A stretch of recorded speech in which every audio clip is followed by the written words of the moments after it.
ಸಂವಿಧಾನವನ್ನ ತಿದ್ದುಪಡಿ ಮಾಡಲು ಬಿಜೆಪಿ 400ಕ್ಕೂ ಅಧಿಕ ಲೋಕಸಭಾ ಸ್ಥಾನಗಳನ್ನು ಗೆಲ್ಲಲು ಬಯಸುತ್ತದೆ ಎಂಬ ಪ್ರತಿಪಕ್ಷಗಳ ಹೇಳಿಕೆಯನ್ನ ಕೇಂದ್ರ ಗೃಹ ಸಚಿವ ಅಮಿತ್ ಶಾ ತಳ್ಳಿಹಾಕಿದ್ದಾರೆ. ಕಳೆದ ಒಂದು ದಶಕದಿಂದಲೂ ಸಂವಿಧಾನ ಬದಲಾವಣೆ ಮಾಡುವ ಜನಾದೇಶವನ್ನ ಬಿಜೆಪಿ ಹೊಂದಿತ್ತು, ಆದರೆ ಅದನ್ನ ಎಂದಿಗೂ ಬಿಜೆಪಿ ಮಾಡಲಿಲ್ಲ ಎಂದು ಅಮಿತ್ ಶಾ ಹೇಳಿದ್ದಾರೆ. ಸುದ್ದಿ ಸಂಸ್ಥೆ ಎಎನ್ಐಗೆ ನೀಡಿದ ಸಂದರ್ಶನದಲ್ಲಿ ಮಾತನಾಡಿದಂತಹ ಅವರು, ದೇಶದ ರಾಜಕೀಯ ವ್ಯವಸ್ಥೆಯಲ್ಲಿ ಸ್ಥಿರತೆಯನ್ನ ತರುವುದು ಪಕ್ಷದ ಗುರಿಯಾಗಿದೆ. ಅದರಿಂದ 400ಕ್ಕೂ ಹೆಚ್ಚು ಸ್ಥಾನಗಳನ್ನು ಗಳಿಸುವ ಗುರಿಯನ್ನ ನಾವು ಹೊಂದಿದ್ದೇವೆ. ಕಳೆದ 10 ವರ್ಷಗಳಿಂದ ನಾವು ಸಂವಿಧಾನವನ್ನ ಬದಲಾಯಿಸುವ ಜನಾದೇಶವನ್ನ ಹೊಂದಿದ್ದೇವೆ, ಆದರೆ ನಾವು ಅದನ್ನ ಎಂದಿಗೂ ಮಾಡಲಿಲ್ಲ ಎಂದು ಸ್ಪಷ್ಟನೆಯನ್ನ ನೀಡಿದ್ದಾರೆ.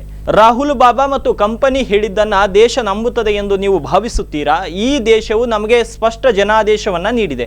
ಸಂವಿಧಾನವನ್ನ ಬದಲಾಯಿಸಲು ಪ್ರಧಾನಿ ಮೋದಿ ಅವರ ಬಳಿ ಈಗಾಗಲೇ ಸಾಕಷ್ಟು ಬಹುಮತವಿದೆ ಎಂಬುದು ಈ ದೇಶದ ಜನರಿಗೆ ಗೊತ್ತಿದೆ, ಆದರೆ ನಾವು ಅದನ್ನ ಎಂದಿಗೂ ಮಾಡಲಿಲ್ಲ ಎಂದು ಹೇಳಿದರು.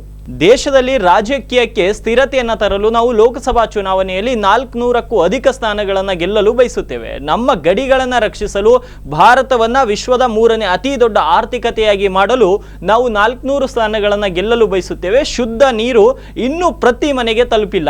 ಈ ದೇಶದಲ್ಲಿ ಕೃಷಿ ಕ್ಷೇತ್ರದಲ್ಲಿ ಮಾಡಲು ಸಾಕಷ್ಟು ಕೆಲಸಗಳಿವೆ. 70 ವರ್ಷಕ್ಕಿಂತ ಮೇಲ್ಪಟ್ಟ ಪ್ರತಿಯೊಬ್ಬ ಹಿರಿಯ ನಾಗರಿಕರಿಗೆ 5 ಲಕ್ಷ ರೂಪಾಯಿವರೆಗೆ ಉಚಿತ ಚಿಕಿತ್ಸೆ ನೀಡಲು ನಾವು 400 ಸ್ಥಾನಗಳ ಗುರಿಯನ್ನ ಹೊಂದಿದ್ದೇವೆ ಎಂದು ಅಮಿತ್ ಶಾ ಹೇಳಿದ್ದಾರೆ. ಒಂದು ರಾಜಕೀಯ ಪಕ್ಷವು ಚುನಾವಣೆಯಲ್ಲಿ ಗೆದ್ರೆ ಸಂವಿಧಾನವನ್ನ ಕಿತ್ತು ಹಾಕ್ತೇವೆ ಎಂದು ಹೇಳಿದೆ ಎಂದು ಕಾಂಗ್ರೆಸ್ ನಾಯಕ ರಾಹುಲ್ ಗಾಂಧಿ ಹೇಳಿದ ಬಳಿಕ ಅಮಿತ್ ಶಾ ಈ ಹೇಳಿಕೆಯನ್ನ ನೀಡಿದ್ದಾರೆ. ಬಿಜೆಪಿ ನೇತೃತ್ವದ ಎನ್ಡಿಎ ಈ ಬಾರಿ 400 ಮೀರಿ ಗುರಿಯೊಂದಿಗೆ ಚುನಾವಣೆಯನ್ನು ಎದುರಿಸುತ್ತಿದೆ. ಈ ಹಿನ್ನೆಲೆ ವಿಪಕ್ಷಗಳು ಸಂವಿಧಾನ ಬದಲಾವಣೆ ಮಾಡಲು ಬಿಜೆಪಿ 400 ಸ್ಥಾನಗಳನ್ನು ಕೇಳುತ್ತಿದೆ ಎಂದು ಆರೋಪಿಸುತ್ತಿದ್ದಾರೆ.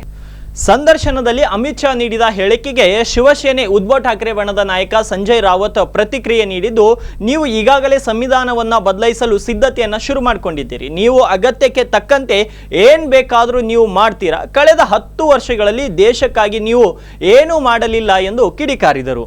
ಅದು ಅಲ್ಲದೆ ಜಮ್ಮು ಕಾಶ್ಮೀರದ ಪ್ರಮುಖ ಸ್ಥಳಗಳಲ್ಲಿ ಭೂಮಿ ಖರೀದಿಸಲು ಅದಾನಿಯಂತಹ ಕೈಗಾರಿಕೋದ್ಯಮಿಗಳಿಗೆ ಅನುಕೂಲ ಮಾಡಿಕೊಡಲು 370 ವಿಧಿಯನ್ನ ರದ್ದುಗೊಳಿಸಿದ್ದೀರಿ. ಅದನ್ನ ನೀವು ದೇಶಕ್ಕಾಗಿ ಮಾಡಿಲ್ಲ ಎಂದು ಸಂಜಯ್ ರಾವತ್ ಕಿಡಿಯನ್ನ ಕಾರಿರುವಂತದ್ದು. ಕೇಂದ್ರ ಸಚಿವ ಅಮಿತ್ ಶಾ ಅವರು ಸಂದರ್ಶನದಲ್ಲಿ ಹೇಳಿರುವಂತಹ ಹೇಳಿಕೆಗೆ ಅನೇಕ ವಿರೋಧ ಪಕ್ಷದ ನಾಯಕರು ಈಗಾಗಲೇ ಪ್ರತಿಕ್ರಿಯೆಯನ್ನು ಕೂಡ ನೀಡ್ತಾ ಇದ್ದಾರೆ. ಅಮಿತ್ ಶಾ ಅವರ ಹೇಳಿಕೆಯ ಬಗ್ಗೆ ನಿಮ್ಮ ಅಭಿಪ್ರಾಯವೇನು? ಕಮೆಂಟ್ ಬಾಕ್ಸ್ ನಲ್ಲಿ ಕಮೆಂಟ್ ಮಾಡೋದನ್ನ ಮರಿಬೇಡಿ. ಈ ರೀತಿಯ ಲೇಟೆಸ್ಟ್ ವಿಡಿಯೋಸ್ಗಳಿಗಾಗಿ ನಮ್ಮ ಚಾನಲ್ಗೆ ಸಬ್ಸ್ಕ್ರೈಬ್ ಮಾಡ್ಕೊಳ್ಳೋದನ್ನ ಮರಿಬೇಡಿ.